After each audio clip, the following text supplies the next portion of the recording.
Hi friends, welcome to my channel. இன்றைக்கி நம்ம என்ன பார்க்க போகிறோன்னா, ஒரு சூப்பர் டேஸ்டி அண்ட் சாஃப்டான பிடி கொழுக்கட்டை பார்க்கலாமா?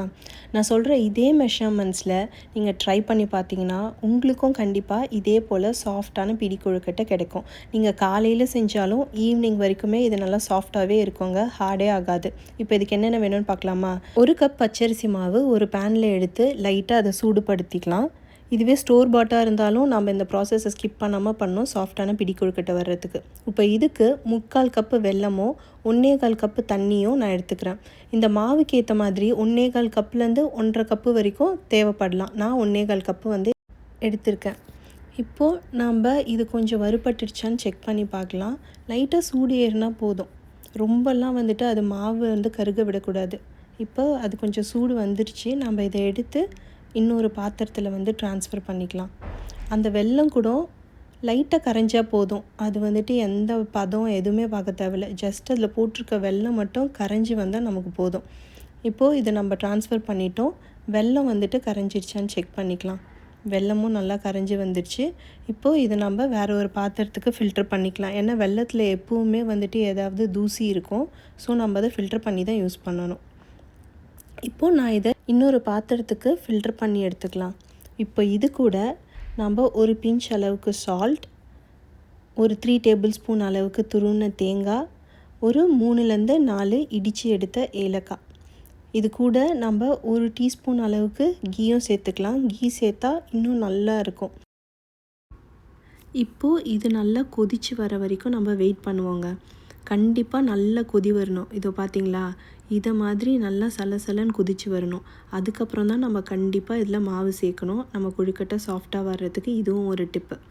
இப்போது இந்த ஸ்டேஜில் நான் இது கூட வறுத்து வச்சுருக்க இந்த பச்சரிசி மாவை நம்ம சேர்த்துக்கலாம்.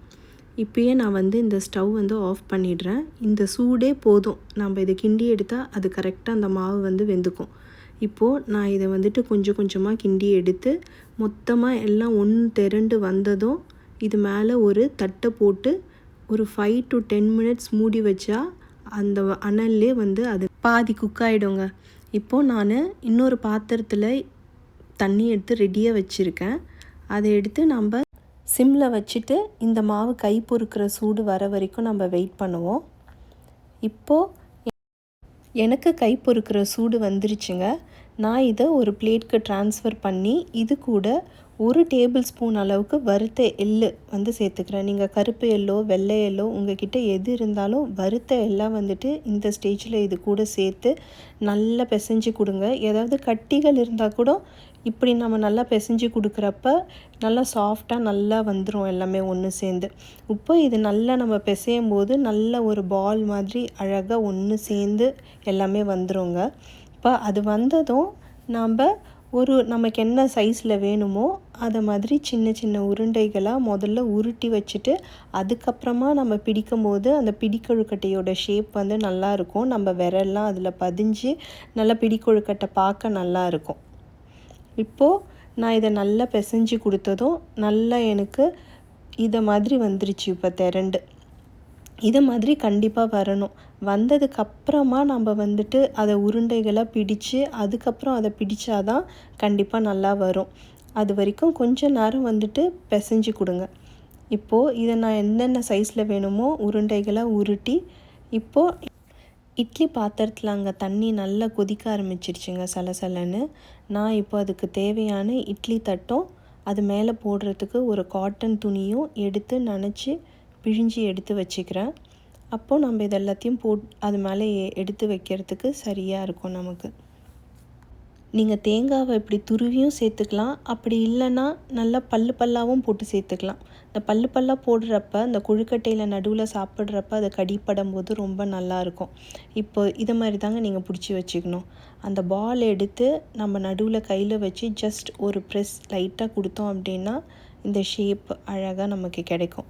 இதுவே இப்போ எல்லாத்தையும் பிடிச்சி நம்ம இந்த பிளேட்டில் வச்சிடலாம்.